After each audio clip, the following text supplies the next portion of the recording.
Kali ini saya akan membahas mengenai hal-hal dasar, yaitu tentang titik, garis, bidang, serta istilah yang ada dalam geometri yang perlu diketahui. Yang pertama akan kita bahas adalah titik. Titik adalah sesuatu yang tidak memiliki ukuran, atau bisa disebut juga memiliki nol dimensi, seperti yang terlihat di layar. Nah, yang terlihat di layar ini sebenarnya adalah representasi dari titik yang kita representasikan dengan sebuah titik point atau bulatan. Jadi kalau kita perhatikan bulatan itu memiliki dimensi, ya kan? Tetapi titik sebenarnya tidak memiliki dimensi, jadi ini hanya representasinya saja. Jadi jangan dibayangkan itu adalah titik yang sebenarnya. Nah, titik ini berkaitan dengan posisi. Ini berlaku untuk geometri yang ada hubungannya dengan diagram Cartesius atau koordinat Cartesius. Jadi dia bisa menunjukkan posisi suatu titik tertentu.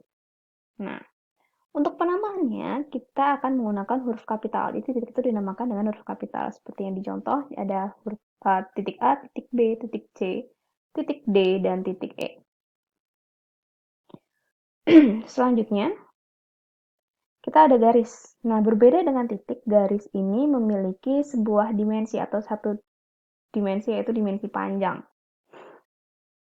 Nah, titik ini kalau dikaitkan dengan, garis ini kalau dikaitkan dengan titik yang sebelumnya, maka bisa kita bayangkan bahwa dalam garis itu titik itu bergerak.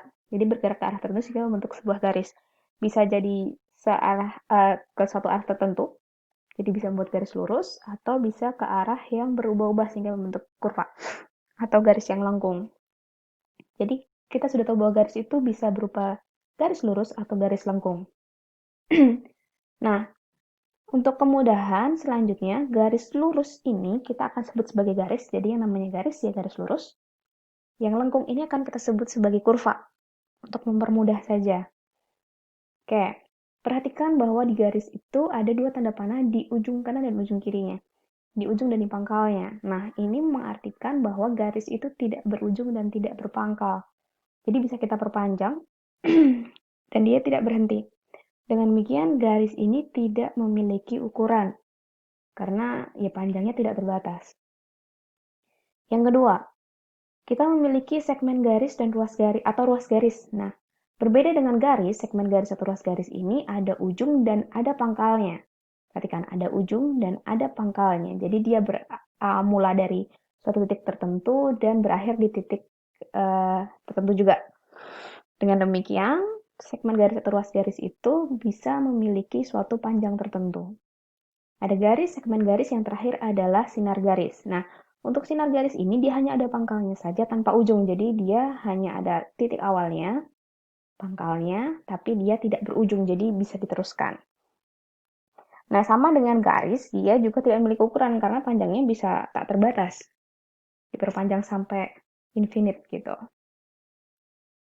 Jadi, kesimpulannya dari garis, segmen garis, dan sinar garis yang memiliki ukuran panjang yang bisa kita ukur panjangnya dengan satuan tertentu, itu hanya ruas garis atau segmen garisnya saja. Jangan terbalik ya. Garis itu tidak berujung dan tidak berpangkal. Sinar garis itu dia ada pangkalnya tanpa ujung, jadi bisa diperpanjang juga. Sedangkan segmen itu dia tertentu saja, jadi ada ujungnya dan ada pangkalnya. Berkaitan dengan penamaan garis, dia bisa dinamakan dengan menggunakan dua huruf kapital, yaitu sebenarnya ini perwakilan dari dua titik yang ada di garis itu, atau di ruas garis, atau atau di sinar garis, dan sebuah huruf kecil. Atau sebuah huruf kecil, ya. Oke, seperti yang dicontohkan itu ada A, B, C, D, E, F, dan G, H. Atau sebuah garis dengan sebuah huruf kecil D. Garis AB, itu bisa kita nama AB, ini dinamakan dari dua buah titik yang ada di dalam garis, perwakilan saja. AB, bisa titik yang lain, tapi kita ambil dua titik saja untuk menghindari kebingungan.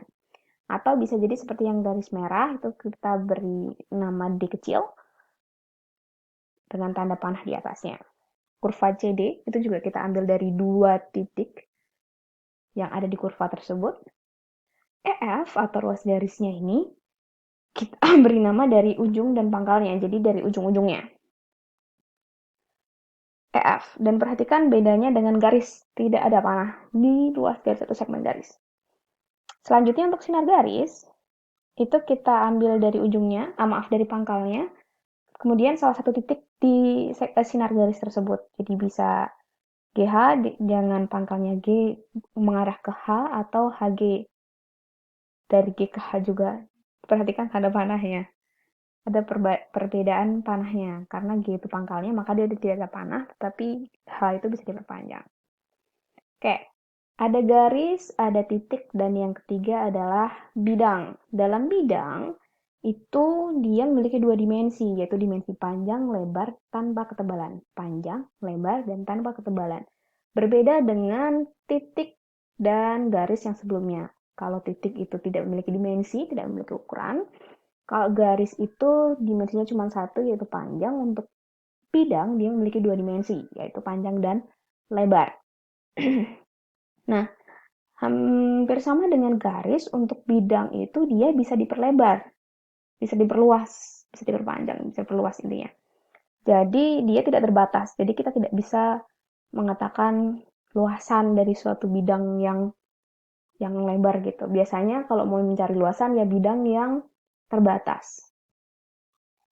Nah, untuk penamaannya itu tidak ada ketentuan pemberian nama bidang. Bisa diwakili oleh sebuah huruf seperti yang biru itu adalah bidang V, atau bisa jadi diwakili oleh gabungan tiga titik tidak segaris. Perhatikan tiga titik tidak segaris yang ada di dalamnya. Contohnya RPQ atau PQR yang ada di layar itu tidak segaris ya. Kalau segaris itu nanti representasinya jadi titik, nggak bisa jadi bidang gitu. Selanjutnya setelah titik, garis, dan bidang, kita akan beralih ke istilah-istilah dalam geometri yang perlu kita ketahui. Yang pertama, aksioma. Ini sudah sering didengar mungkin. Aksioma itu adalah suatu pernyataan yang diterima kebenarannya tanpa perlu dibuktikan. Kita terima saja, nggak usah dibuktikan. Contohnya kalau dalam matematika, jika A sama dengan B dan B sama dengan C, maka A sama dengan C. Tidak usah kita buktikan, kita terima saja. Karena memang secara nalar juga itu terbukti. Untuk dalam kehidupan sehari-hari, mungkin kaitannya dengan sejarah, mungkin misal kita mengatakan bahwa presiden pertama Indonesia adalah Insinyur Soekarno. Itu adalah suatu hal yang sudah kita terima saja, tidak perlu kita buktikan. Walaupun itu sebenarnya bisa dibuktikan, tapi itu anggaplah sesuatu yang ya sudah kita terima saja tanpa perlu kita buktikan. Nah, ada aksioma, kemudian ada postulat. Untuk postulat ini kaitannya dengan geometri. Jadi kaitannya dengan konstruksi atau membuat sesuatu. Konstruksi dalam geometri yang diakui, perhatikan, diakui berarti ya sudah dipercaya bahwa itu mungkin dilakukan. Jadi diterima saja tanpa perlu kita memikirkan bahwa itu mungkin atau tidak gitu. Nah, konstruksi sendiri itu merupakan representasi dari sebuah gambar yang menggunakan titik dan garis. Jadi hubungan dengan titik dan garis atau kurva dan sebagainya gitu. Nah, contoh dari postulat ini adalah hanya ada tepat satu garis lurus maksudnya, yang dapat dibentuk melalui dua buah titik. Ingat ya, titik itu tidak ada dimensinya, jadi jangan digeser-geser sedikit gitu. Jadi kalau ada dua titik, ya cuma bisa ada satu garis aja. Itu garis lurus yang bisa menghubungkan mereka. Nah, ada aksioma, postulat, yang ketiga adalah teorema. Teorema ini adalah suatu pernyataan yang masih perlu, perhatikan, masih perlu dibuktikan kebenarannya. Kalau aksioma tadi tidak perlu dibuktikan, postulat juga tidak perlu kita sanksikan untuk kita buktikan, tapi kalau teorema ini masih perlu kita buktikan kebenarannya. Contohnya itu teorema Pitagoras. Jadi ini bentuknya teorema ya, bukan sesuatu yang kita terima saja gitu. Teorema Pitagoras ini ada lebih dari 300 pembuktiannya. Tapi kita tidak mempelajari itu sekarang. Tapi yang jelas adalah Pitagoras itu dibuktikan. Kaitannya dengan dunia nyata, teorema itu contohnya misalkan kita mendapatkan berita di grup WA atau kita melihat berita di salah satu sosial media gitu ya. Itu adalah sesuatu yang perlu kita lihat atau masih perlu kita buktikan kebenarannya. Apakah berita yang kita dapatkan benar atau tidak. Nah, pernyataan-pernyataan yang demikian itu disebutnya teorema. Jadi masih teori gitu. Perlu dibuktikan benar atau tidak gitu. Jadi kalau misalkan mendapatkan pesan atau membaca berita melalui media sosial yang kita tidak tahu kebenarannya, lebih baik kita selidiki dulu baru kita forwardkan. Itu intinya. Karena itu sesuatu yang perlu dibuktikan, postulat dan aksioma itu ya sudah kita terima saja. Nah, selanjutnya kita akan membahas mengenai pembuktian. Pembuktian yang dibahas di sini hanya ada satu saja, yaitu pembuktian deduktif. Ada banyak cara membuktikan di matematika, tapi di sini yang saya share hanya yang pembuktian deduktif saja. Ada 3 tahap atau 3 langkah dalam pembuktian deduktif. Yang pertama itu adalah membuat pernyataan umum mengenai sebuah himpunan dari sesuatu. Pernyataan umum di sebuah himpunan untuk kumpulan sesuatu yang dapat kita definisikan dengan jelas. Misalnya, kumpulan ayam, kita bisa mendefinisikan ayam. Kumpulan masyarakat Indonesia, kita bisa mendefinisikan masyarakat Indonesia, dan sebagainya. Nah, setelah kita menyatakan pernyataan umumnya, kita membuat pernyataan khususnya. Nah, mengenai salah satu atau sebagian dari himpunan. Kalau misalnya tadi ayam, ya kita mungkin bisa mengatakan tentang ayam cemani, atau ayam kampung, atau ayam jago, atau apa gitu. Kalau misalnya mengatakan manusia Indonesia, ya bisa jadi warga dari Jakarta, warga Papua, dan seterusnya. Nah, setelah itu kita akan menarik kesimpulan dengan melakukan deduksi dari dua pernyataan yang tadi sudah ada. Jadi pernyataan umum, pernyataan khusus, kemudian kita menarik kesimpulan. Contohnya kalau dalam matematika ini, misalkan pernyataan umumnya adalah semua jajar genjang memiliki dua pasang sisi yang sejajar. Nah, seperti pada gambar. Ada sisi hijau yang sejajar dan sisi biru yang sejajar. Pernyataan khususnya, persegi panjang itu termasuk dalam jajar genjang. Kenapa? Kita buktikan yang lain hari. Oke, persegi itu termasuk dalam jajar genjang. Nah, karena semua jajar genjang memiliki dua pasang sisi yang sejajar dan persegi termasuk dalam jajar genjang, artinya kita bisa dapat menyimpulkan apa? Bahwa persegi itu memiliki dua pasang sisi yang sejajar. Sama seperti jajar genjang, karena yang besar itu jajar genjang, persegi itu bagian kecilnya, jadi bagian dalam jajar genjang. Jadi dia memiliki sifat-sifat jajar genjang juga, yaitu memiliki dua pasang sisi yang sejajar. Nah, ini bisa kita lihat di animasi yang ada di layar. Oke. Berkaitan dengan pembuktian ini, ada satu hal yang perlu dicermati dan perlu menjadi perhatian dan perlu hati-hati. Hasil observasi, pengukuran, dan hasil eksplorasi itu bukan merupakan pembuktian, jadi itu tidak bisa diterima sebagai sebuah pembuktian. Sekali lagi ya, hasil observasi, hasil pengukuran, dan hasil eksplorasi atau eksperimen itu bukan merupakan pembuktian. Terus dalam matematika ya, untuk ilmu lain itu berbeda, karena cara membuktikannya berbeda. Cara berpikirnya juga berbeda, karena di matematika menggunakan deduktif, bukan induktif. Nah, jadi contohnya gini. Misalkan ditanya, ini bangun apa? Nah, pasti banyak yang menebak bahwa ini adalah persegi.